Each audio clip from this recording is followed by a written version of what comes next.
Our next team is called Food Loop. It's a team of 7 Chevening alumni from Southeast Asia, particularly Malaysia and Philippines. Our presenter will be Edward Bermido, and answering questions in the chat, we have Chin Lijin. Over to you. Thank you, Catherine. Food connects us all. It is a basic need. It is a part of our identity and culture and a way of socializing with other people. We all love food, don't we? But oftentimes, we are not aware on the emissions of getting the food into our plate and how much of the food in the system is lost and wasted. If global food waste is a country, it would be the third largest producer of greenhouse gas emission. On behalf of Team Food Loop from Malaysia and the Philippines, I will present a policy proposal that can help us eat our way out of climate change. Next slide. In Malaysia, solid waste disposal is the second largest emitter of methane, and agriculture is the largest emitter of nitrous oxide, which accounts for 14,000 gigagrams of carbon dioxide equivalent of untapped avoidance potential. This is already comparable to the total avoidance from national mitigation actions, excluding forestry in 2016, which was around 20,000 gigagrams of carbon dioxide equivalent. We identified 3 major pain points in the system. First is the disconnection to food system. People tend to shop in bulk, which ends up in food getting thrown away. Most people are also not aware on the footprint of their food. Second is logistical challenges. Food producers face logistical challenge in expanding their farms sustainably. Globally, 1/3 of the food produced is lost before even reaching the consumers. Third is the opacity of the system. Government and private sectors face this roadblock in reducing systems emission. With this, sustainable alternatives remain expensive and unscalable. Next slide.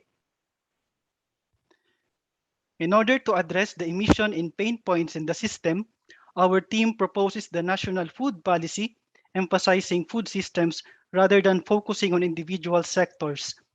We looked into the overall food systems and not just in silos, so the systems thinking approach makes our policy proposal inventive, innovative, and I would say appetizing. First, we want to connect emotionally through food stories and culture. This would enable people to understand their food behavior. Second is overcoming data barriers for food systems. This would eliminate the roadblock for government and private sectors in reducing systems emission.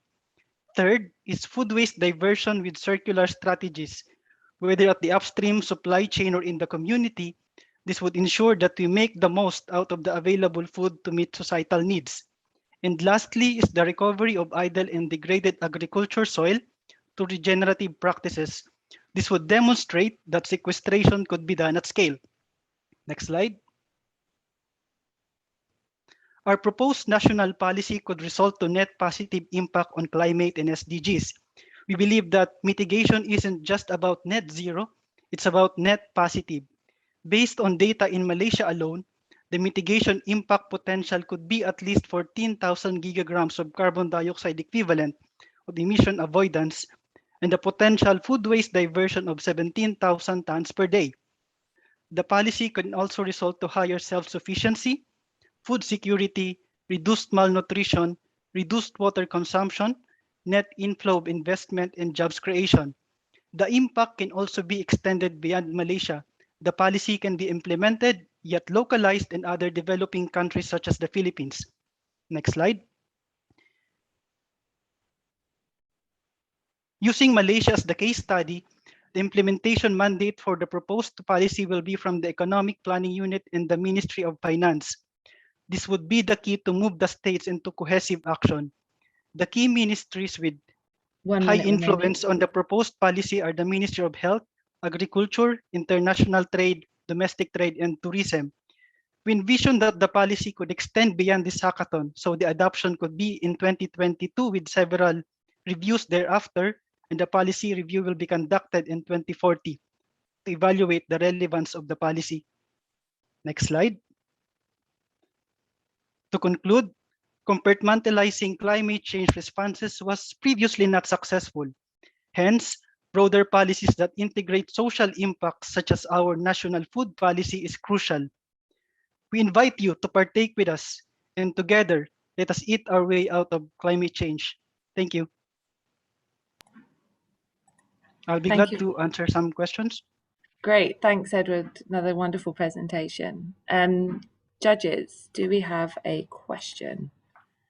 I think we haven't heard from yet. I was going to say we haven't heard yet from Hasib. If Hasib wants a chance this time, or if not, James, then Hasib, speak now or hold your peace. Okay, over to you, James. Thanks. Thanks, but also looking forward to hearing from Hasib. Yeah, thanks. I like the kind of systems-based approach. That's really interesting. I don't feel like we've heard very much yet about what makes it a national policy. How's it enforced? So it's a national policy in the sense that you're suggesting this is something that's driven by government, but how does government drive this? Is it via legislation or incentives or subsidies, engagement with the private sector? In what way is the government of Malaysia going to make this happen?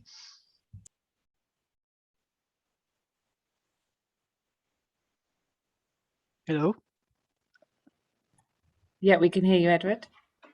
Yeah, I wasn't able to get all the details of the question from James, but I think I was able to get the gist to give a response. If I may request to go back to the implementation slide. Yep, this is the one. So based from this, we identified the ministry in Malaysia with the high influence.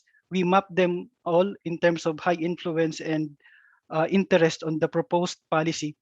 So to answer to the question whether what kind of support would be needed to make this national policy a realization, one of them would be finance from the Economic Planning Unit and the Ministry of Finance. We believe that finance would be the key, as I've mentioned, to move the states into cohesive action.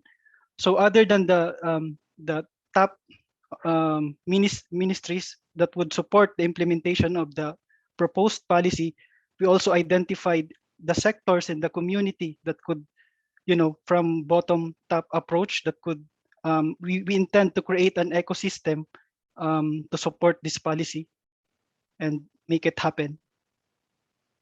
So yeah, like what I've said, we are not focusing on individual sectors.